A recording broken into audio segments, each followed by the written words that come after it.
Hey Gearheads! Welcome back to my channel MotorMix, and buckle up because today we're cruising into a legend, the 2025 Ford Mustang Bullitt. This isn't your average Mustang, it's a brawny tribute to the iconic Steve McQueen film and a muscle car masterpiece in its own right. Classic looks, modern muscle.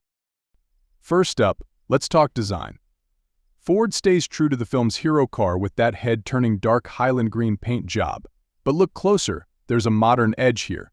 Those sleek headlights and sculpted lines hint at the power that's waiting to be unleashed. Power under the hood.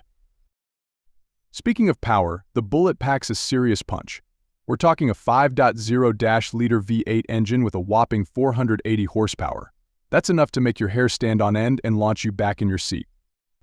And let's not forget the throaty exhaust note, pure muscle car magic. Driver's dream. Slide into the cockpit and you're greeted by a perfect blend of classic Mustang design and modern tech.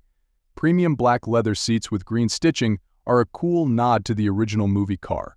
Ahead of you, a digital instrument cluster keeps you in control, while an infotainment system keeps you connected. But the Bullitt isn't just about looks and power, it's about the driving experience. Precision handling. Ford's engineers have tuned the suspension for this Bullitt, meaning it corners like a dream. Think sharp, scalpel-like precision that will have you carving up canyons with a grin. A legacy reborn. The 2025 Mustang Bullitt is more than just a car, it's a rolling piece of automotive history. It's a chance to own a piece of Americana, a tribute to Steve McQueen, and a reminder of why we fell in love with muscle cars in the first place. Production numbers are expected to be limited, making this a true 2025 Ford Mustang Bullitt your next dream car. Let me know in the comments below what you think of this modern legend. Don't forget to like and subscribe for more awesome car content, and until next time, happy driving.